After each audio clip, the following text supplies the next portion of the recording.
Okay, so here is what happens when you combine flour and cheese and buttermilk and egg yolk and cream cheese and all of the yummy things. This right here, y'all. These cheese biscuits are so addictive, and just watch how easy they are to make.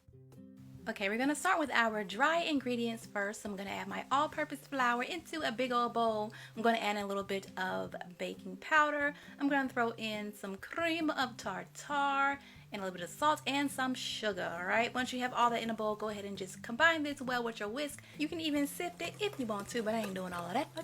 Okay, so now we're gonna get our super cold butter. It's kind of frozen a little bit. I'm gonna grate this butter and then kind of mix it around because I don't want that butter to kind of clump up. I don't want it to clump up, so I grate a little bit, then I kind of stir it up, then grate some more. That way we have these beautiful pieces of butter all throughout our biscuit, and it's gonna be so divine. Okay, so our butter is in there, so now I'm gonna add in my butter flavored shortening. You can cut this into pieces, but I just use my hands and just break it apart because that's how my grandma taught me to do it, so I'm gonna do it like she did it. But you can cut up if you don't want to touch the butter. And then I'm also gonna do the same thing with my cream cheese. Go ahead and just break that cream cheese up, throw it in that bowl. Okay, now it's time to get our arm workout on. We're gonna cut in all of that butter and that shortening and that cream cheese. Cut it in well until it resembles like really large crumbs, just like this right here. This is how it should look. It's looking good. So now we can go ahead and just move on to our cheese. I'm using sharp cheddar cheese, but you can really use whatever kind of cheese that you want. Okay, just grate it up really fine and mix it in with the dry ingredients. Make sure you get it mixed in well because we want this cheese to be all throughout our biscuits. So you don't want it clumped up in like, one little biscuit. Really get it mixed in there good, just like this right here. Yep, that's how it should look, just like that. Okay, so now I'm going to move along to our wet ingredients. I'm going to add an egg yolk into a bowl, and then we're going to add our buttermilk, just a little bit of buttermilk for that buttermilk in, and then we're going to add in a little bit of whole milk. See, now you see why these biscuits are so dangerous. There's like egg yolk, cream cheese, like, yeah, it's time to be bad. They bad.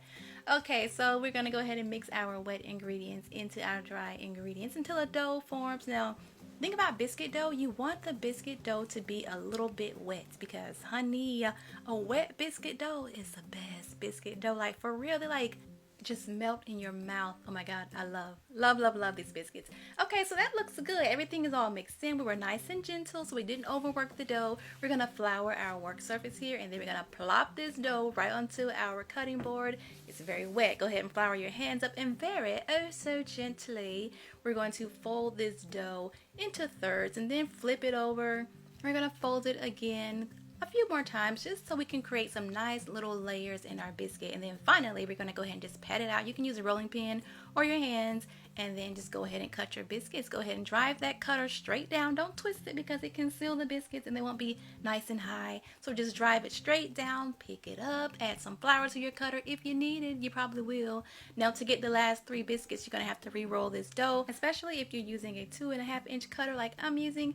Okay, so there's our biscuits. We're going to brush them very lightly with some milk. This will help them brown up so beautifully in the oven. A very light brushing of milk. We're going to pop these bad boys into the oven for about 12 to 14 minutes. You may need a little bit longer. And as soon as they come out of the oven, brush them generously with butter. Let that butter soak in, and then brush them one last time. And now bring on that sausage gravy, the fried chicken dinner, and you got something going on.